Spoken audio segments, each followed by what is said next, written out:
여러분 안녕하세요. 최백은 TV 라이브 87회 시작하겠습니다. 잠깐 이 기기에 약간 문제가 있었던 것 같습니다. 이제 소리 들리십니까? 예, 네, 모두 반갑습니다. 벌써 이제 그 5월 달이 됐고요. 여러분들 만나는 수요일 날 밤에는요. 상당히 한편에서는 행복하기도 하고 다른 한편에서는 죄송하기도 하고 그리고 좀 마음이 무겁기도 하고 그럽니다. 그런 이유는 여러분들을 좀 더 가까이서 그다음에 여러분들에게 좀 마음이라도 힘이 되어줬으면 좋겠는데 제 능력이 부족해가지고 항상 미안합니다. 수요일 날은 저도 이제 학교 강의가 있는 날이고요. 오늘은 더군다나 다스베이다를 녹화를 하고 왔습니다. 그래서 목이 약간 좀, 목소리가 약간 좀, 불편하더라도 이해를 부탁드리도록 하겠습니다. 오늘은 이제 제가 이제 제목을 애플 모델은 미국 경제를 구원할 수 있는가 이런 주제를 잡은 이유는요. 지금 세계 경제가 많이 힘들어지고 있죠. 제가 마이너스 썸 게임을 하고 있다 이런 표현을 썼는데 그래서 그 세계가 인류 사회가 협력을 하지 않으면은 헬게이트가 열릴 수 있다 이제 이런 표현도 하고 그랬는데요. 지금 어쨌든 간에 그래도 세계에서 가장 경제적인 상황이 뭐 측면에 따라 다르겠지만은 그래도 경제 체력이 있는 나라가 미국 경제고요. 미국 경제를 상징하는 게 이제 애플이다 보니까는 과연 미국 경제는 우리가 지속 가능한 것인가 하는 것을 좀 보기 위해서 여러분들 지금 세계 경제가 어떻게 가는가를 좀 말씀드리기 위해서 이 주제를 잡았습니다. 제가 선거 끝나고 나서 5년 이후를 준비를 하겠다 이런 연장선에서 하고 있는 겁니다. 다스베이다에서는 그러니까 국내 이제 현황을 이제 주로 다루고 있기 때문에 거기서 뉴스 공장이라든가 그런 것을 나중에 동영상을 올리면 그때 그건 참고해 주시도록 하고요.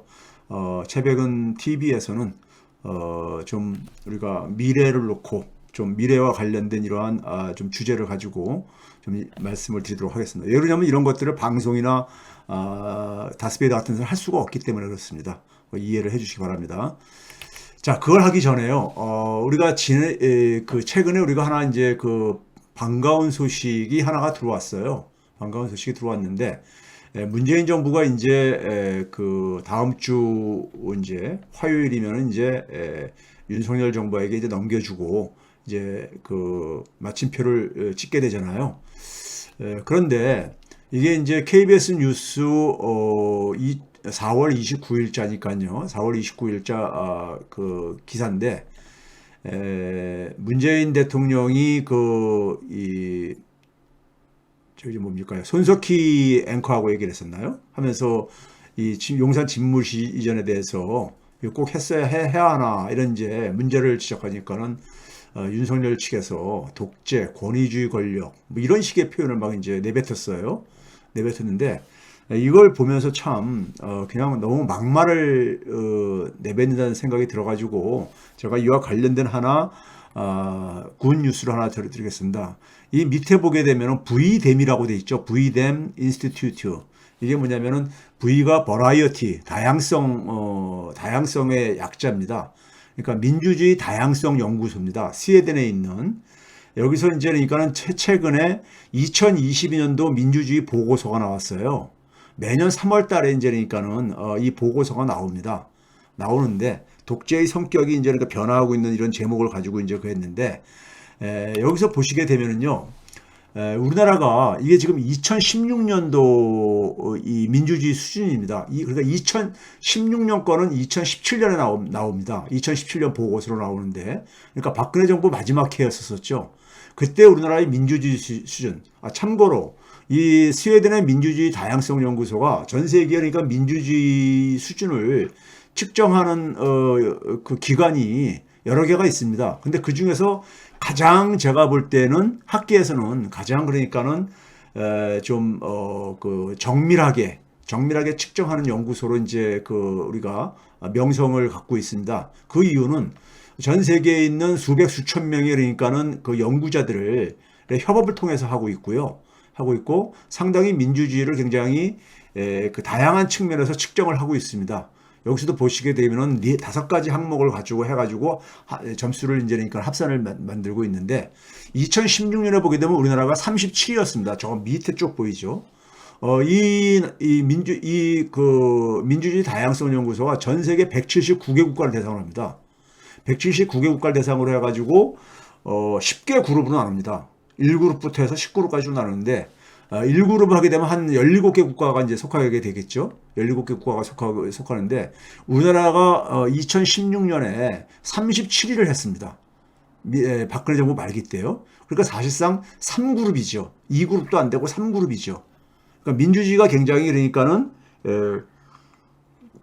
뒤처진 이런 나라로 이제 그러니까 분류가 됐었습니다. 그때는 그러니까 보게 되면은 대만이라든가 일본보다도 밑에 그러니까 랭크가 돼 있었습니다. 저쪽에 이제 그러니까 뭐 영국이라든가 미국, 뭐 이탈리아, 오스트리아, 스페인 이런 나라들은 물론이고 대만이나 일본보다도 그러니까 밑에 랭크가 돼 있었어요. 그런데 올해 발표한 건 지난해 민주주의 수준입니다. 그러니까 문재인 정부의 마지막 이제 해가 마지막 이제 그러니까 해 민주주의 수준인데 우리나라는 상위 10% 그러니까 1그룹에 그러니까는 문재인 정부 들어와서 상위 1그룹으로 이제 이게 우리가 지위가 상승이 됐어요. 상승이 됐는데 지난해까지만 하더라도 주로 이제 17위 1그룹의 마지막 순서에 이렇게 있었는데 우리가 이제 그러니까는 1그룹에서 이 프랑스와 거의 점수가 비슷합니다. 스페인보다 이제 위고요. 그러니까요. 스페인까지가 1그룹에 이제 분류가 되는데 우리가 이제 그러니까는 프랑스와 비슷한 점수를 가고 오른쪽에 보게 되면 파란색 선이 있고 회색 선이 있잖아요. 이게 뭘 의미하냐면은 지난 10년 동안에 그러니까는 민주주의가 개선된 나라를 얘기하는 겁니다. 나머지 국가들 보게 되면 검은 선하고 회색 선이 있는데 회색 선이 2010년 전 2011년이고 까만색 선이 그러니까는 2021년 지난해입니다. 그러니까 나머지 나라들은 대개 보게 되면 후퇴를 했잖아요. 근데 대한민국만 그러니까 10년 전에 비해서 민주주의가 개선된 나라로 이렇게 분류하고 있는데 문제는 뭐냐면은 한국이 영국보다도 그러니까는 앞서고 있습니다. 민주주의에 그러니까 우리가 뭡니까요? 민주주의가 시작된 나라라고 얘기하는 영국보다도 그러니까 우리가 높은 수준이고요.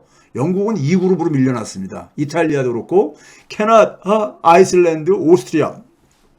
소위 말해서 서구에 굉장히 우리가 민주주의 국가로 분류되는 나라들이잖아요. 일본과 미국은 물론이고요. 이렇게 그러니까는 상당히 반가운 소식이죠. 대한민국을 전 세계에서 이렇게 민주주의 그러니까 선진국으로 이제 이렇게 분류를 하고 있습니다. 1그룹으로 그러니까요. 소위 말해서 프랑스하고 어깨를 나란히 하고 영국보다는 그러니까는 오히려 그러니까는 민주주의 수준이 높은 나라로 그러니까는 이렇게 분류되고 있습니다. 영국이나 미국보다도요. 네? 캐나다나 오스트리아는 물론이고요. 스페인하고도 물론이고요. 그런 점에서 대한민국의 민주주의는 사실 그러니까 촛불 시민들이 만든 거죠. 촛불 시민들이 만든 겁니다. 이게 이제 그러니까 우리가 윤석열 정부에서 얼마나 이제 우리가 후퇴할지는 그러니까 우리가 지켜봐야 되는데 오늘 이런 상황인데 권위주의니 독재니 이런 소리를 하고 있단 말입니다. 이거 완전히 그러니까 막말하는 거죠. 예, 막말하는 거죠. 예? 객관적인 그러니까 대한민국의 지금 대한민국 현재에 그러니까는 이 사회를 바라보는 해외 시각이 이런데 이걸 가지고 권위주의니 독재니 이런 얘기를 하고 앉았으니 얼마나 참 진짜 기가 찬 노릇입니까요? 그냥 뭐 이거를 그러니까 소위 말해 조중동을 비롯해서 언론들이 그냥 받아쓰기 해주니까는 그냥 독재, 예, 그냥 뭐 그다음에 이 권위주의 뭐 이런 식으로 얘기를 하고 앉았어요. 독재하고 권위주의는 자기들이 하고 좀 이렇게 친숙한 저거 아닙니까요? 자. 최근에 제가 이제 이와 관련해서 굉장히 우려하는 것이 많은 사람들이 똑같이 우려를 하고 있겠죠. 우려를 하고 있는데, 윤석열 정부에서 굉장히 민주주의 후퇴가 지금 우리가 예상되어지고 있잖아요. 예상되어지고 있는데, 언론의 역할이 굉장히 큽니다. 근데 이번에 인사청문회하고 검찰 정상화법 통과되는 과정을 보게 되면은 이것과 관련된 보도들을 보게 되면 대한민국의 언론의 타락을 재확인시켜주고 있습니다. 제대로 보도를 하는 걸 보지 못하겠고, 인사청문회에서 그러니까 엄청난 그러니까 사람들의 비리, 불법, 그다음에 불공정, 특혜 이런 것들이 엄청나게 드러났는데, 드러났음에도 불구하고 제대로 보도를 안 하잖아요. 저는 그래서 이걸 보면서 박근혜 때 그러니까 사실 언론이 기쁨전으로 했잖아요. 근데 지금 현재 윤석열 당선자의 기쁨조로 지금 변신을 하고 있다. 대한민국 대부분 언론이. 일부 언론, 소수 언론 빼놓고 보게 되면은 언론이 이렇게 그 소위 말해서 권력에 그러니까는 문재인 정부에 대해서는 그렇게 칼날을 들이대던 언론들이, 저는 언론계에 종사하는 기자분들 참 진짜 자괴감이 들 것 같아요. 이런 기사를 쓰면서 솔직히 말해서요. 네? 거기에 그러니까는 그 직업을 유지하기 위해서 소위 말해서 밥 먹고 살기 위해서 그러는지 모르겠지만은 솔직히 자괴감 들지 않습니까?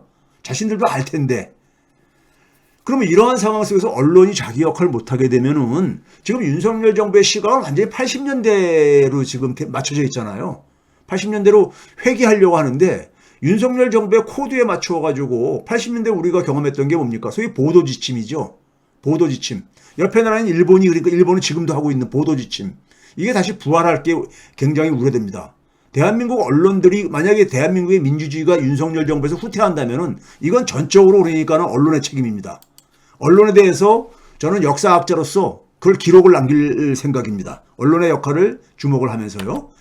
자, 그와 관련해가지고 제가 이제 쓴 책을 그동안에 몇 차례 쭉 이렇게 소개를 하고 그랬었는데, 제가 오늘 깜짝 놀랄 만한 소식을 접해가지고 여러분들에게 전달합니다. 대검찰청에서 제 책을 구입을 했답니다. 예? 그 책 내용을 분석을 하겠다는 것인지 아니면 저에 대해서 신상 털기를 시작하는 것인지 모르겠어요.